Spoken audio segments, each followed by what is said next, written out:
Welcome to episode 8 of High Above Courtside. My name is Jason, that's Steven, and that's Anthony. Guys, what's going on? What's going on, fellas? What's goody? So the Celtics, after a rough couple of games, get back on track with the Magic last night with a win, 121-94. Steve, I'll start off with you. What did this team do to get back on track last night? We're back. The boys finally played a complete basketball game, and it made for great viewing experience in contrast to what we've been watching the last couple of games. That's really what it was, 48 full minutes. I don't know if you saw the last couple of games. The body language has been down. Everyone's shoulders like this, head down. The communication hasn't been up to speed, hasn't been crisp like it was in this one. It just seemed like they had a little midseason malaise there, but Tatum came through. He dominated in this one, tallying 30 points, 6 rebounds, 4 assists, 2 steals, 1 block, 12 of 21 shooting. That is 57%. That's just amazing to see. That was from the field. 4 for 9 from 3, 44.4%. 2 for 3 from the line. You know how I feel about my fucking free throws. That's 66.7%. And only 1 turnover. That's just absolutely amazing. And plus 24 for the game. He really took over, though, in the end of the first quarter and all through the second quarter with 20 points. He couldn't miss from around the basket. He was unreal from the restricted area.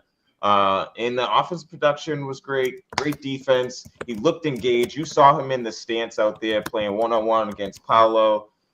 He had that sneaky block on De Silva when he tried to cock it back and dunk it on him. He knocked that away. What I really liked the most, though, and this is more for Joe, I was begging Joe to change the sub patterns. I mean, it was fine at the beginning of the season, but like it just really wasn't working, the flow of it. Specifically, like Jalen's kind of taking a little bit of hit there. But so Joe changed the sub patterns, and instead of playing the first full quarter for Tatum in the first and then all of the third quarter, he did about like 5 to 6 minute stints in the second and fourth. So like now Joe did, all right, so I'm going to play you 6 minutes or so in this first quarter. You'll come back in for another 2 minutes to end the quarter. And then he played the whole second quarter. It was just such a better like flow of it, I feel. And then he played like 5 minutes in the third and he started the fourth. That's the biggest part of that. When Tatum starts the fourth, that isn't like a huge hole for us to get out of if we're down a little bit, or he could increase the lead for us to go with the rest of the fourth quarter. It was just, I don't know. I just really like that sub pattern a lot easier. It changes who's playing with who. Tatum plays great with those bench guys. JB was unreal in this third quarter. We could touch that later. But, like, it just is a lot better flow for everyone. And you can see everyone had that confidence.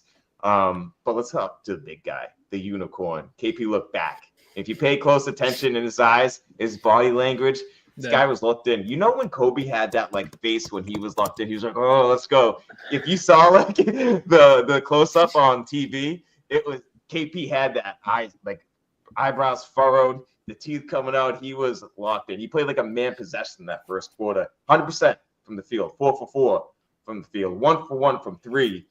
Hit both his free throws, 11 points in 8 minutes. I mean, and then he continued to be perfect the rest of the first half, 5 for 5 for 14 points. He finished the game with 23 points, 4 rebounds, 1 assist, 1 block, 7 to 10 from the field, 70%. 23 points on 10 shots is absolutely great. That's what you want to see. He's super efficient lately. He was 6 for 6 from the line, 3 for 5 from 3. I mean, 0 turnovers. It's been getting a little loose on the handle lately, especially playing on the nail. People have been coming in and getting the ball from him. So 0 turnovers, great for him.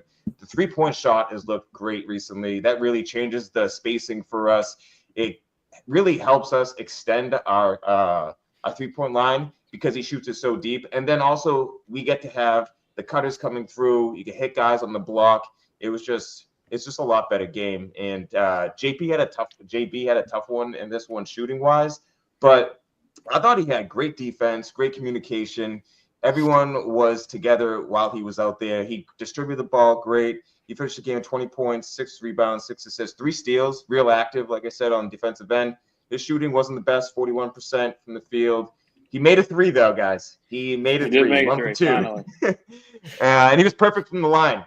JB, 9 for 9. That's absolutely amazing. A little high in the turnovers with 3. You want to see that around 2. but he really crushed the non-Tatum minutes in that third quarter with 13 points. Real happy to see that for him. And Drew finding his level from three. I don't know.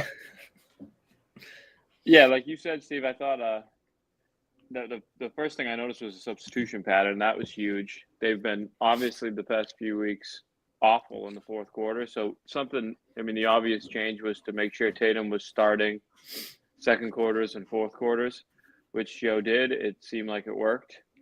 Yeah. You could tell right from the jump the defensive intensity was just different in this game. I mean, I was there in stadium. Guys were up in them. Jalen early in the game was fighting over screens. It was completely different from what you watched on TV in Toronto on Wednesday. Toronto, they couldn't stop a dribble handoff against Toronto.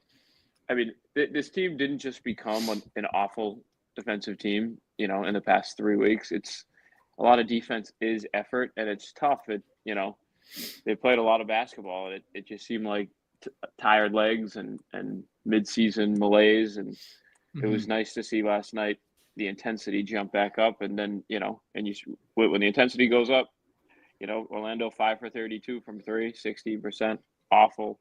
A lot of that isn't that, a lot of those threes that Toronto and New Orleans and these other teams were hitting were just lazy closeouts when you're just not even getting out to shooters at all, and it's practice shots out there. The fake hands. Yeah, it's just like so you start closing out a little bit. Orlando's not the best shooting team, but 65 for 32 is you got to give credit to their defense and especially their effort on that.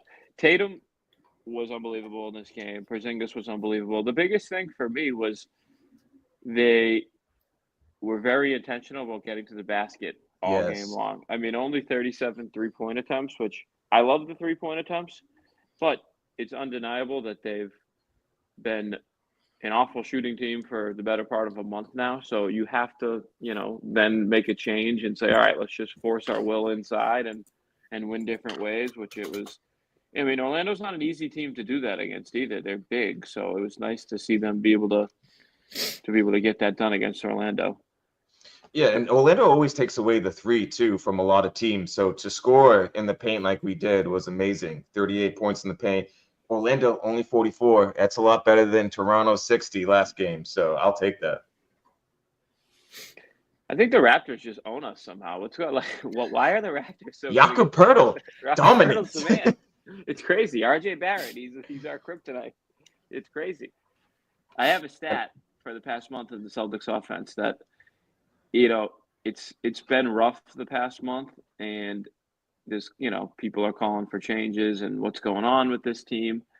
Since halftime of the Oklahoma City game, January 5th, the Celtics are shooting 41% as a team, 29% from three. They have a minus 40-point differential. They have a minus 15-point rebound differential, and their 1.051 points per possession would be last in the NBA. So it's tough to quantify that. This is obviously a good team, and it's when you see numbers like last in the NBA points per possession, I don't know, it's hard to jump to the conclusion that these guys just stink all of a sudden. I don't think they stink, but it's actually pretty impressive that they've as a team played that poorly offensively, over the better part of a month now. I got a little something for you because we've been playing like cheeks recently. It just is what it is. But adjusted efficiency landscape as of January 16, 2025, not including last night, for the strength of schedule, we have a net of number 2 in the league. So, we're playing like trash, but you have to put in strength of schedule in there, and we're still holding up on certain areas. It's ugly out there. And for you guys that wanted us to shoot less threes and go to the basket more, well, we're going to have lower scoring games. It just is what it is. You saw us dump it in all game, go attacking the basket, and it doesn't look like it did last year. It's just not going to look that way. So we're not going to be hitting our shots. So kudos to those guys for going inside and actually finishing at the rim. It's been tough for at least Tatum recently. He hasn't been shooting that well at the rim, and last night he was unreal. So you happy to see that. But I think last night looked like it did like in the finals. It was Tatum over and over and over going to the basket, opening things up for other guys, getting to the line. Same thing for Jalen. So it's last night finally started to look like it did at the end of last year. Yeah. I mean, maybe they needed a little, couple of game losing stretch. Every team's going to lose a couple games here and there. Like, it's not the end of the world.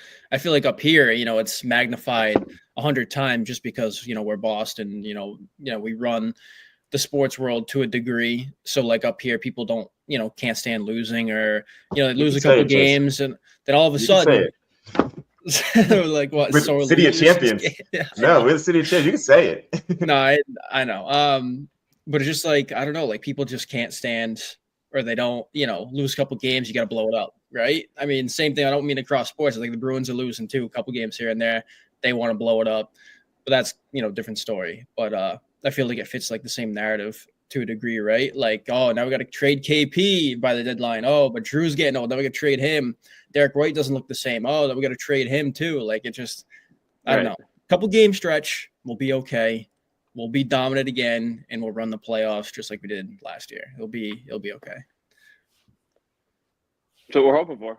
That's what we're hoping for. We're got back on track last night, so that's I like to see that. I did want to ask you guys a question, because obviously you guys saw the KP comments right the other night after the Raptors game about like the no spirit, no hustle, all that. Do you guys take any stock in that? There's a bigger issue in terms of guys are kind of dogging it a little bit, maybe against teams that are like less than their competition. Like, all right, so remember that quote from Tatum about playing Charlotte? Like, he wants to play in Charlotte. He doesn't want to take any days off, show out, even if it's on a Monday night and like an NBA TV pass. Do you think there's guys on the team that they see how we're playing like the 7-20 Raptors or whatnot? Like, oh, we're going to like dog it a little bit. Do you think there's guys on the team that are actually doing that? Or you just think they're bad stretch? Because the comments from KP kind of made it sound like some guys were taking it easy to a degree. Like, he was like, those comments were like calling out some people to a degree. I think it has merit. Yeah, definitely. You go, Tony. Yeah, for sure. I mean, it's number one is human nature to take your foot off the gas against an inferior opponent. We don't like it as fans, and it's also works the other way, that a team like the Raptors come in and it's okay. Like, we've had a horrible season, but you can still you go out and beat the Celtics at home, whoop the Celtics, the defending champs. It's like, all right, you're gonna look back at the season. Remember that game we whooped the Celtics? Like, that was pretty awesome. We were, and that's that can have an effect on your season. And a team like the Raptors, like, it's just they're actually pretty good at just getting to the basket over and over, which like is hard to. You need energy to chase that around all game long. And when you let a team start games fast, which I feel like the Celtics of late, these worse inferior opponents jump out to fast starts, and then all of a sudden in their head it's like, oh, we got it tonight. Like, we're gonna okay. Like, people are gonna be talking about us on ESPN tomorrow because we knocked off the Celtics, and then the confidence goes up, and it's like, it's not so much as taking your foot off the gas during the game. It's like you got to start fast in these games, get up early, because it kills the confidence of these inferior teams when they start seeing some shots go. When they have an open corner three and they hit one, hit two, it's like, okay, hey, I got it tonight, and guys start playing a little different. They start playing a little harder, and then you're in rebound catch-up mode, and it's like, okay, we got to turn it on quick. And then, but the other team's already rolling at that point, and it can, it's hard at that point. So, that for me, that's the biggest thing. I think it definitely has merit. And Joe always mentions intentionality when you're doing like the things on the court. And you saw last night, there's intention on defense. There's tension on spacing. There's tension on offense. There's tension on when they were switching, attacking your matchup, and then kicking if you get to come at you once you get to the hole. I mean, you saw the way he looked. I told you he was doing the Kobe face. I mean, like, he was trying to make a statement last night, and I think he did that by starting off red hot. And it just happens. I mean, when you're not hitting shots, you're going to be like, this fucking sucks out here. Like, you know what I mean? Like, it's just human nature. And everyone was hitting shots last night. It was fun. It was a great time. The one thing I have a little problem, and he's in a bit of a slump right now, is Derek White's body language, man. Yeah. This dude just looks like he's just so sad out there. When he finally hits a shot, he's like pointing to the heavens, like, thank the Lord, please, I need it. And it's been affecting, and that's like everyone too. Like when your shot's not going in, it affects you on defense a little bit. Also, when you're missing long threes, it's big rebounds the other side. Then you're just running, and they're coming at you. You don't have time to set your defense, and it just kind of snowballs a little bit. So I think what KP said has merit to it, and I'm glad the guys showed up with some resilience here. No, I agree. This team will get it together, I'm sure. So I want to move to the kind of the areas of concern. Obviously, we've already talked about a lot of them. But, Steve, just go through some of the areas that you think moving forward that the Celtics can clean up and kind of go back on this run where we're dominating the rest of the league.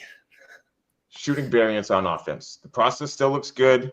We're doing what we need to do, but the spacing seemed a little sloppy. Last night, you saw spacing a lot better. You saw also Scal mentions putting a guy down dunker spot to help that spacing. He doesn't really like 5-out that much.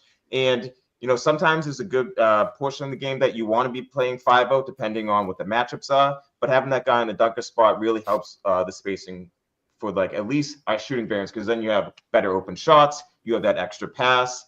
It's not as tightly contested.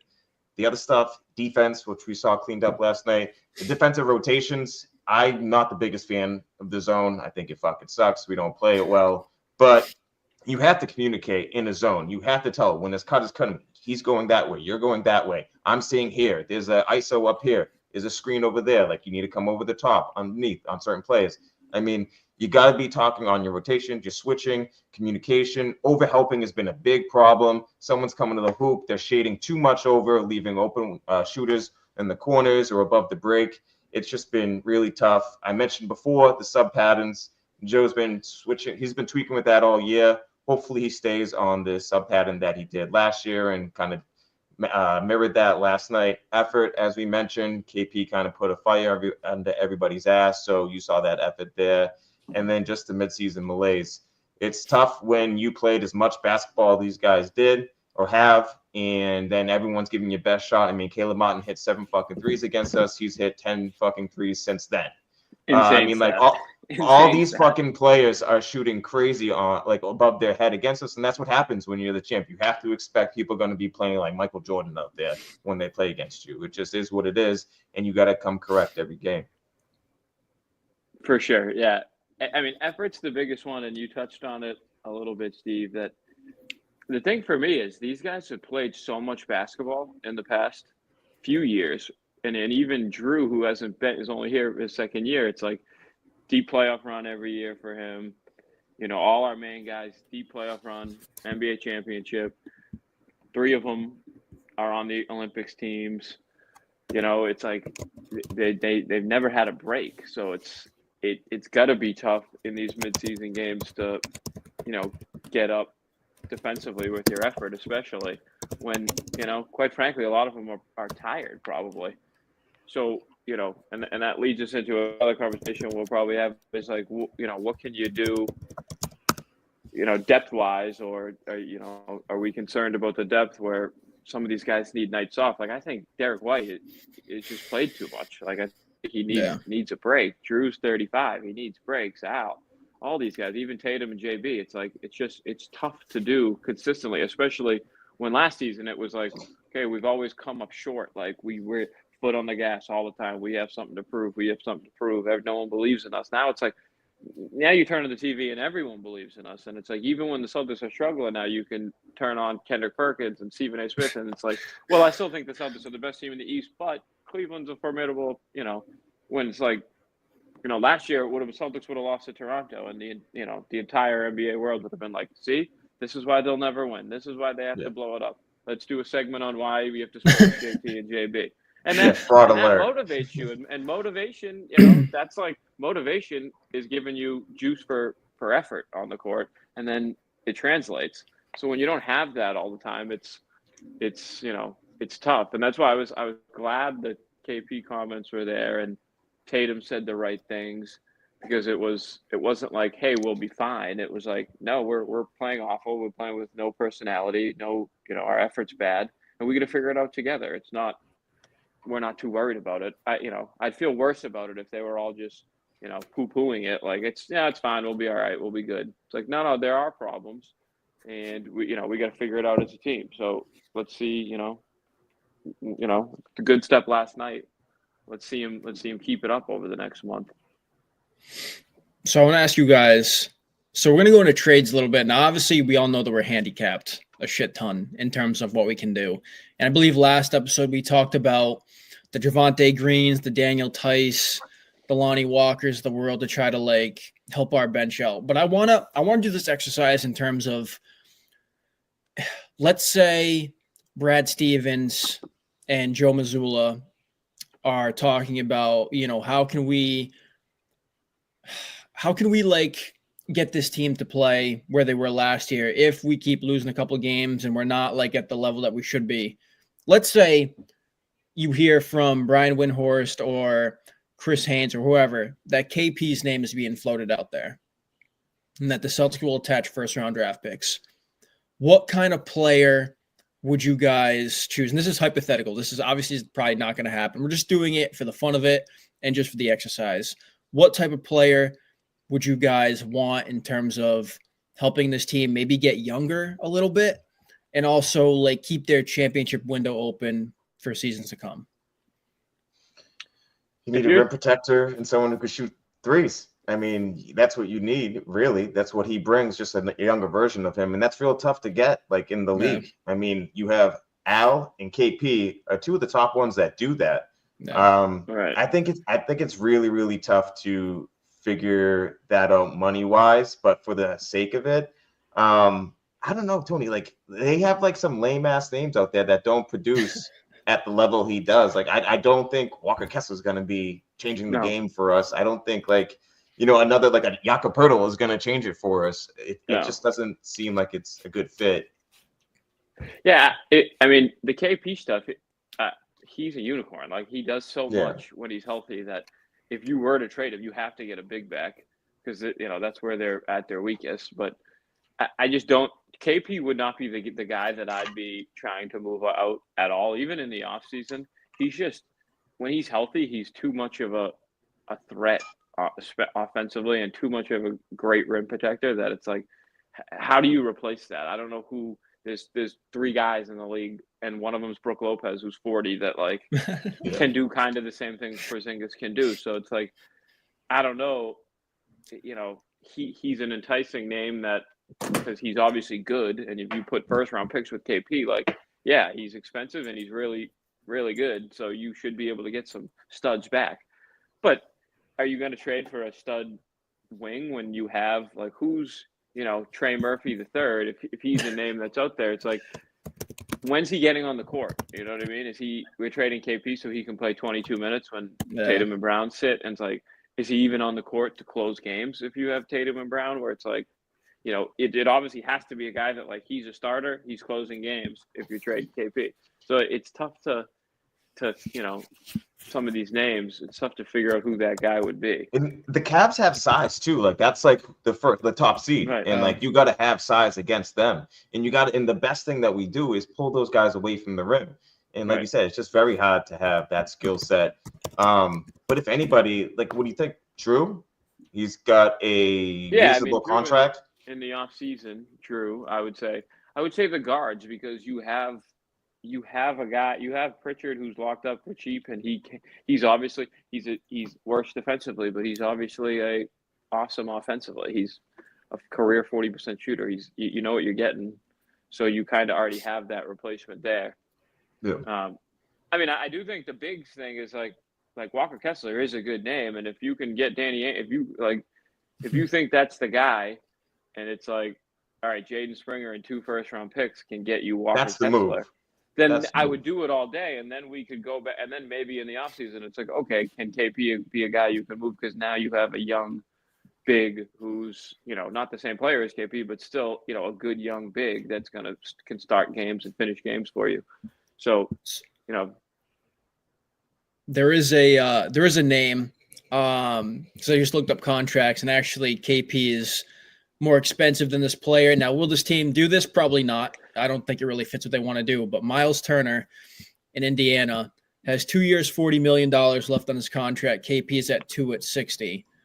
Obviously, I don't know why Indiana would do that, but if they were somehow open to that idea, he kind of fits the defense and shooting threes mold to a degree. But obviously, I agree. Like, you got to move one of the guards before you even touch KP, because obviously that position we don't have much depth in, and there's not much out there in terms of fitting into our offense. And now he's 38, so yeah.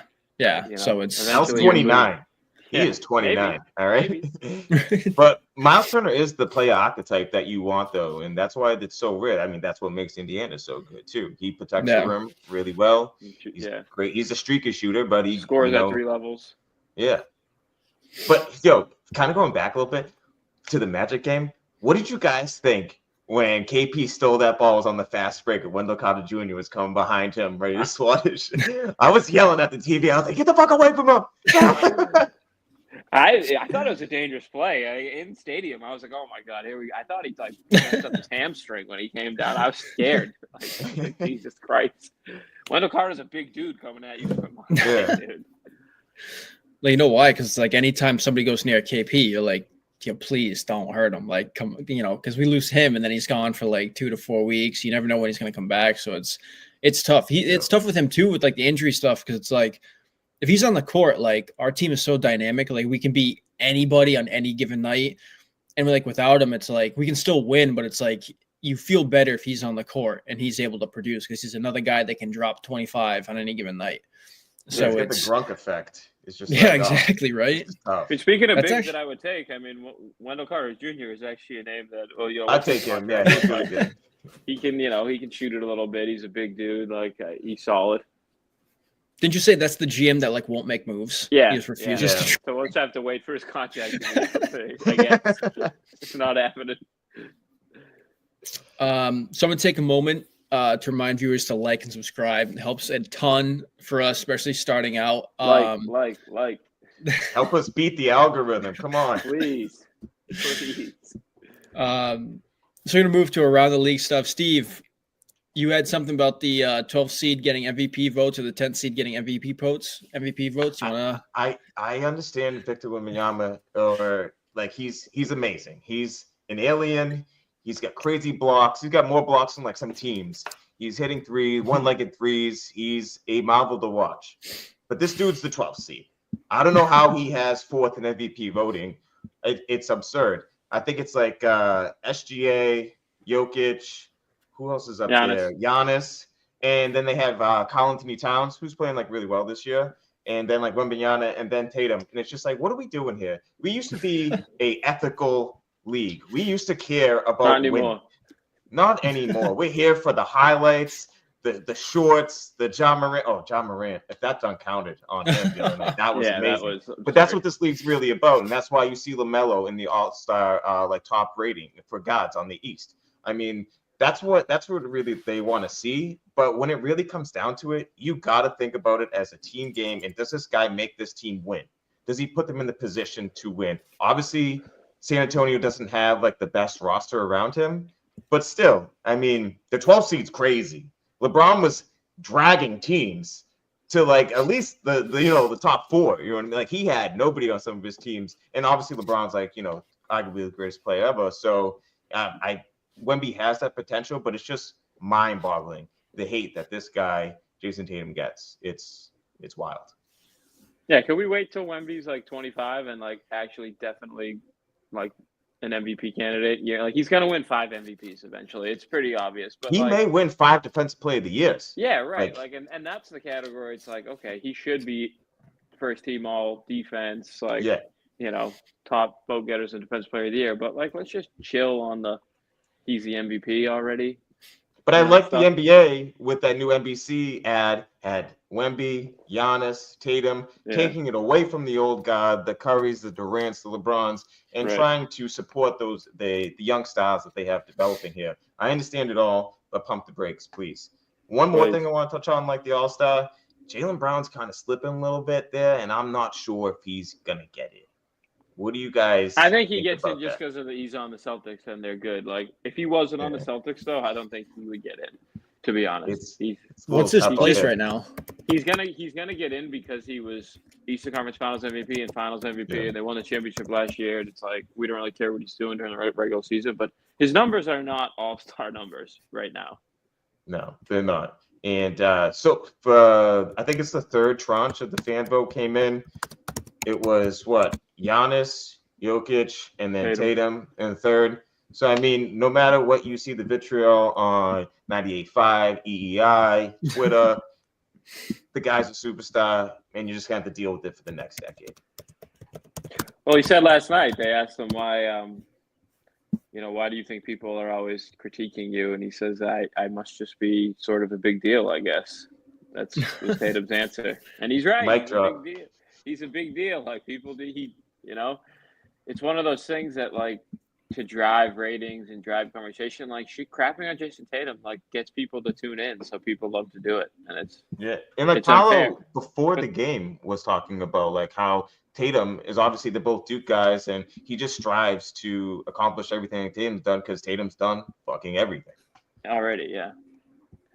Also tied Michael Jordan last night for most points before turning 27. I don't know. Pretty crazy. Wow. McAdoo and Wilt Chamberlain going to be getting passed if he averages 25 points until his birthday. So that will put him fifth, right? It'll be like LeBron, Kobe, KD, Carmelo, Tracy McGrady. So he'll be sixth. So yeah, pretty good. Pretty good company. Pretty good. All right, so you guys have any final thoughts before we wrap it up? Big month coming up. A lot of, I think, like 16 of 29 against teams 500 or better. So it'll be a good month to, stack some wins against good teams and see really where they stand. And also the concerns with the Celtics sliding in the East, like everybody's sliding in the East. So unless you think, like obviously Cleveland's going to probably be the number one seed, unless you think the Detroit Pistons are the second best team in the East, because they've been playing that way for the past month, like, pump the brakes on being too concerned. The Knicks are in a bit of a free fall as well. The Bucks are struggling. There's a lot of Phillies still in shambles at this point. So, the Celtics could kind of play 500 basketball and still probably be the 2 seed in the East. Well, one thing I do want to mention, the 40-20 rule. All champions in the past have won the 40-20 rule. We are at, 29-12? Yeah.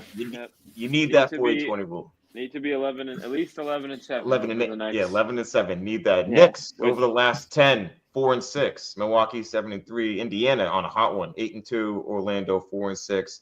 Cavs. Also, my best player having a bone chip in his hand would concern me. When he's like a 45% 3-point shooter and that is he's a big guy like that.